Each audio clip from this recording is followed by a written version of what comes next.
बाजार बोलता है। इसमें एक बार एफआईज का डेटा पढ़ लेते हैं। एफआईज ने कल भी एक बार फिर सेलिंग की है और एफआईज ने जो माल बेचा है वो करीब 1771 करोड़ रुपए का है। वहीं डीआईज ने 1079 करोड़ रुपए का माल बेचा है। तो ये अगर नेट में देखें तो अब थोड़ा सा इंस्टीट्यूशन की साइड से थोड़ी प्रॉब्लम आ रही है। साथ ही अगर देखें तो एक बार ग्लोबल इंडिसेस का हाल, तो ग्लोबल इंडिसेस में देखिए अमेरिकन मार्केट्स तो कल ठीक ठाक बंद हुए, करीब 0.25% ऊपर बढ़कर बंद हुए। शंघाई में आज करीब 0.5% की तेजी है। हैंसेंग, निकाई, कोस्पी तीनों में ही गिरावट देखने के लिए मिल रही है, खासतौर से हैंसेंग और कोस्पी में जहां पर कि करीब आधा से 1.5% की गिरावट है। खासतौर से कोस्पी में करीब 1.5% की गिरावट देखने के लिए मिल रही है। एक बार देख लेते हैं कौन से शेयर हैं जो कि आज टॉप गेनर्स और लूजर्स की लिस्ट में बने हुए हैं। तो टॉप गेनर्स की लिस्ट में देखें तो पारस डिफेंस करीब 10% ऊपर है। देखिए इसमें खबर भी आई है डिफेंस शेयर को लेकर, उस पर विस्तार से बात करेंगे। सफायर फूड करीब 8.25%, क्रेडिट एक्सिस में करीब 7%, किर्लोस्कर ब्रदर्स और एसीआई करीब 4 से 6% की बढ़त देखने के लिए मिल रही है। एक बार देख लेते हैं कौन से काउंटर हैं जो कि आज लूजिंग साइड पर हैं, जहां पर कि मोमेंटम थोड़ा सा नेगेटिव साइड पर हो रहा है। ट्रेंड करीब 7% नीचे। समन कैपिटल जो कि इंडिया बुल हाउसिंग हुआ करता था 6% नीचे। एंजल वन में करीब 6% की गिरावट। नुवामा और डीसीएम श्रीराम इन दोनों में ही करीब 4.5 से 5% की गिरावट देखने के लिए इस समय मिल रही है। लेकिन क्या कुछ खबरें हैं और क्या कुछ उनका इम्पैक्ट होगा।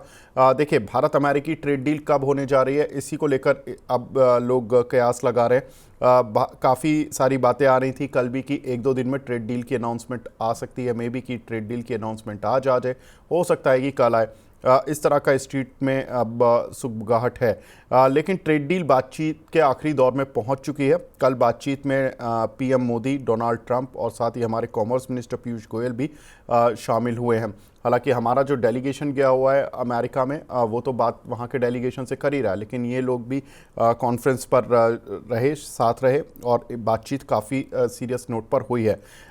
इंडिया की जो डिमांड है वो है कि टेक्सटाइल, ज्वेलरी, फुटवियर से टैरिफ हटाया जाए। साथ ही अमेरिका की जो मांग है वो है कि एग्रीकल्चर सेक्टर और डेयरी सेक्टर में अमेरिका को अनुमति मिले कि वो इंडिया में अपना माल बेच सके। सर कैसे देख रहे हैं ये अमेरिका इंडिया की ट्रेड डील, अगर ये आएगी तो किस तरह का रिएक्ट मार्केट करेगा? मतलब एक पॉजिटिविटी के लिए मार्केट तैयार हो रहा है या इस चीज से भी डरा हुआ है कि कहीं ऐसा तो नहीं कि यूएस इस पूरी ट्रेड डील में ज्यादा फायदा उठाकर ले जाए?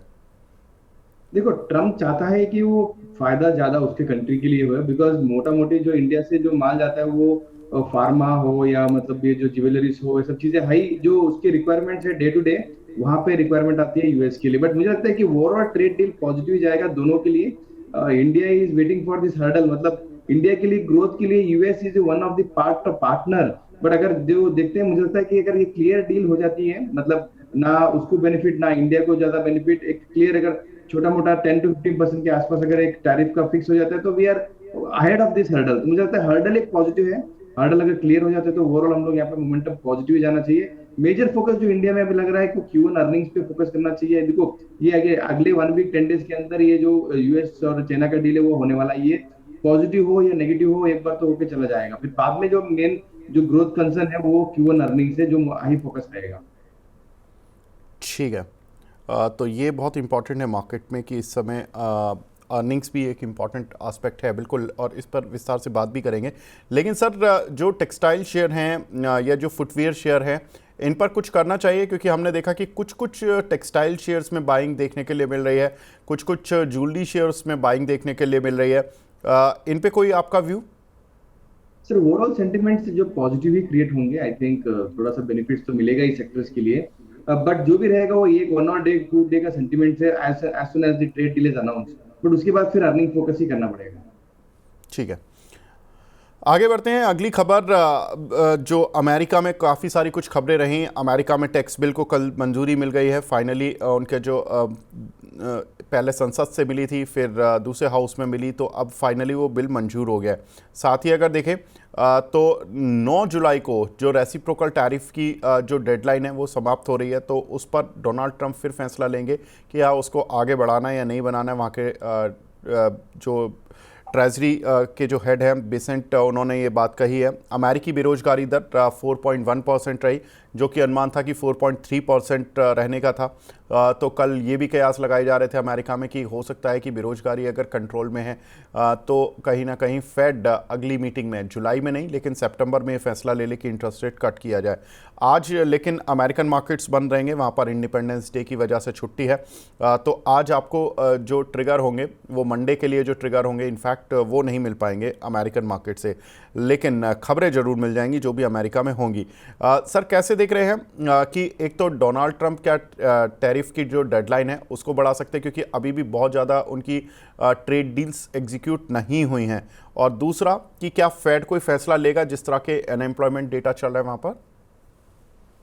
सर दो चीजें हैं, मुझे लगता है कि ट्रम्प साहब ने ऑलरेडी वियतनाम के साथ फ्रेमवर्क क्लियर कर दिया है, चाइना के साथ फ्रेमवर्क बन चुका है, इंडिया का 80-90% फ्रेमवर्क बन चुका है। तो आई थिंक ये वीकेंड में या मंडे तक ये जो बड़े जो बिजनेस डिफिसिट्स हैं यूएस के, उसके पास तो एक मुझे लगता है कि ट्रेड डील हो ही जाएगा। बाकी जो 160-150 कंट्रीज है उनके हिसाब से मुझे लगता है कि वो रेसिप्रोकल टैक्स जो 10 to 15% के एवरेज है वो सबको लागू कर देगा, सब सेक्टर में इवनली कर देंगे। मुझे लगता है कि वो एक चीजें क्लियर हो जाएगी। बट बस चाइना, इंडिया, वियतनाम, कनाडा और जो आसपास के जो उसके कंट्रीज है उसके साथ वो क्लियर कर देगा 1 वीक के अंदर। एक और पेच फंसा है अमेरिका के लिए। देखिए वियतनाम की डील जो थी डोनाल्ड ट्रंप ने तो घोषित कर दी कि हमने कर लिया, वियतनाम खुद कह रहा है कि हमने तो अभी कोई ट्रेड डील फाइनल ही नहीं की है। ये एक बड़ा इंटरेस्टिंग आता है सर, ये मतलब पहली बार हो रहा है कि अमेरिकी राष्ट्रपति बिना कुछ मतलब डॉक्यूमेंट्री प्रूफ के कुछ भी बोल देते हैं। मतलब ये तो एक अलग ही स्थिति चल रही है। मतलब अगर कल को वो ये बोल दें कि भारत के साथ हमारी ट्रेड डील हो गई है और अगर भारत 2 दिन चुप रहेगा तो मतलब ये मार्केट तो, स्ट्रीट तो बड़ा कंफ्यूज हो जाएगा कि उन्होंने डील कर ही ली होगी। मतलब ये चल क्या रहा है सर?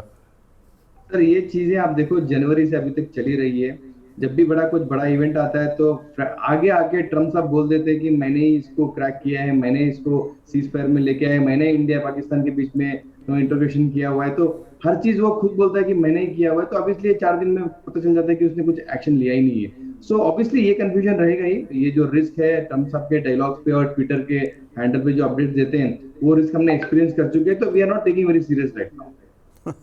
बिल्कुल। और चीन पर वियतनाम की निर्भरता भी काफ़ी ज़्यादा है और उनको कोई भी डील करनी है तो उनको ये भी देखना है कि चाइना बुरा ना मान जाए, क्योंकि 38% उनका जो डिपेंडेंसी है वो चाइना पर है। तो और अमेरिका को ये देखना है कि कहीं चीन अपना माल वियतनाम के थ्रू डंप तो नहीं कर रहा अमेरिका में, क्योंकि ऐसा पहले भी उनको सबूत मिले थे। अब इसीलिए ये पेच फंसा हुआ है। वियतनाम कह रहा है हम रेस्पेक्ट करते हैं डोनाल्ड ट्रंप की, लेकिन अभी तक हमारी तरफ से तो डील पर बातचीत ही चल रही है, फाइनल तो हमारी तरफ से हुआ ही नहीं है। तो ये मतलब एक वियतनाम जैसा देश सर अमेरिका के प्रेसिडेंट को एक तरह से चैलेंज भी नहीं कर रहे, इनफैक्ट वो सच बोल रहे हैं। अब ये तो सभी को पता है कि सच है क्या। डोनाल्ड ट्रंप का जो बड़बोलापन है, जिस तरह से वो स्टेटमेंट दे देते हैं, वो थोड़ा सा दुनिया के सामने उजागर हो रहा है। लेकिन सर अगली खबर की तरफ बढ़ते हैं। अगली खबर आज काफ़ी इंटरेस्टिंग है डिफेंस शेयरों के लिए, क्या कि डिफेंस काउंसिल ने कल करीब 1,05,000 करोड़ रुपए के ऑर्डर मंजूर किए हैं, जिसमें कि 10 जो प्रपोजल्स थे वो उनको मंजूरी मिली है।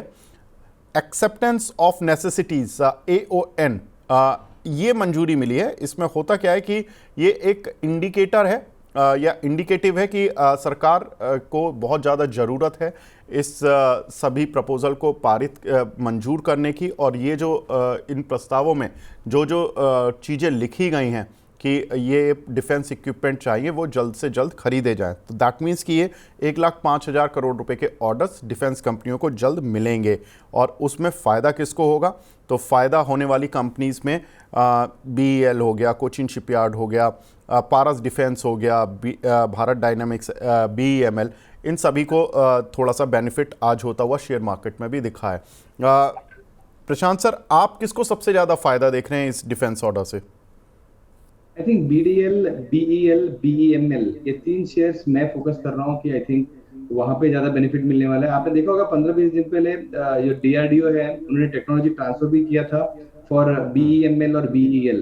सो उसके ऊपर बड़े जो बड़े ऑर्डर्स हैं वो आई थिंक दोनों कंपनी को ही मिलने वाले हैं। और आपने देखा है BEL लास्ट 1 महीना या 15 दिन से स्टॉक बहुत एवरीडे नया हाई मारते ही जा रहा है। सो ओवरऑल मुझे लगता है कि ये 2 स्टॉक पे ज्यादा अपॉर्चुनिटी मिलेगा। बिल्कुल। अब हमारे साथ दूसरे खास मेहमान भी जुड़ चुके हैं, हमारे साथ अंशुल जैन जी भी जुड़ चुके हैं। अंशुल भाई कहाँ रह गए थे आज? सर नमस्कार। अरे आप ही नमस्कार। लोग लाइन रखते थे। चलिए ठीक है। अंशुल भाई ये बताइए, ये डिफेंस कंपनियों में वैसे तो आप मतलब ज़्यादा डिफेंस कंपनियों को पर पॉजिटिव नहीं हो पाते हैं, लेकिन सर ये 1 लाख करोड़ रुपए के ऑर्डर मिल रहे हैं डिफेंस कंपनियों को। कोई लग रहा है कोई शेयर आपको जो कि चार्ट पर या डेटा पर आपके आ रहा हो कि हाँ चलो ठीक है ये बढ़िया बन रहा है? HAL कर सकते हैं सर, लेकिन अगेन HAL अगर लॉन्ग कर रहे हैं तो 4779 आपका लास्ट स्टॉप लॉस होगा। उसके नीचे तो कतई लॉन्ग नहीं रहना है। GRSC और तो कोई GRSC में ATR एक्सटेंशन था तो ये नहीं प्ले होगा। BEL अभी जिसके बाद लॉन्ग है वो ट्रेलिंग स्टॉप लॉस के साथ लॉन्ग रख सकता है। केवल और केवल मोमेंटम और स्ट्रेंथ अभी भी BEL में बनी हुई है। 405 का अपडेटेड स्टॉप लॉस रहेगा। 405 रुपए के अपडेटेड स्टॉप लॉस के साथ अभी होल्ड करना चाहिए। बाकी फ्रेश बाइंग मेरे को बहुत अच्छी किसी में नहीं समझ में आ रही। ठीक है, तो फ्रेश बाइंग किसी में अंशुल जी को समझ नहीं आ रही और प्रशांत सर ने अपनी राय बता दी है। एक और खबर सर इम्पॉर्टेंट, जो कि दिल्ली में पुराने वाहनों के नियमों पर एक बार फिर सरकार ने यू टर्न ले लिया है।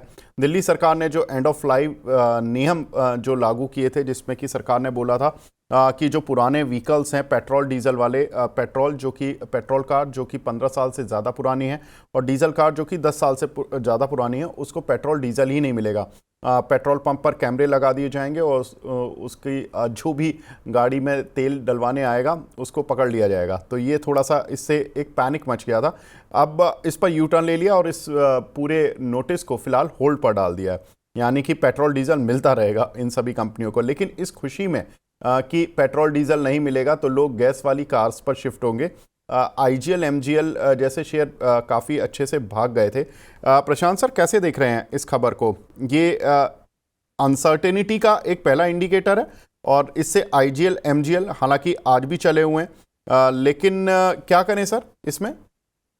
सर IGL MGL का जो न्यूज आपने बताया वो सही बात है, बट मेरे हिसाब से जो 15 साल पुराने जो ओल्ड व्हीकल्स होते हैं उसको स्क्रैप करने के लिए या उसको जो जो अपडेट मिला था कि पेट्रोल डीजल नहीं मिलेंगे, ये एक सेंटिमेंटल इम्पैक्ट है। वो इमीडिएटली वो हार्ड एंड फास्ट रूल में वो अप्लाई नहीं कर सकते हैं, because lot of capital is required to again shift towards new vehicles और change the mode of transportation. तो मुझे लगता है कि ये अनाउंसमेंट आएगा, बट बहुत टाइम लगेगा उस चीज के लिए। उनके लिए शायद उनको कुछ इंसेंटिवाइज भी करना पड़ेगा, गवर्नमेंट को कुछ सब्सिडी भी देना पड़ेगा उनको अगर वो नया गाड़ी लेते हैं। तो it is a very painful point for government. Announce करेंगे फिर वापस लेंगे। आई थिंक 2 साल में एक बार 2-3 बार हो चुका है ऐसी चीज।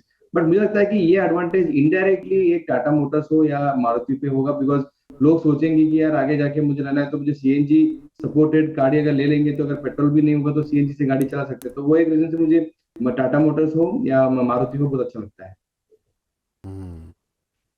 अंशुल भाई आपको क्या लग रहा है सर चार्ट पर IGL MGL और गेल ATGL इन चारों पर?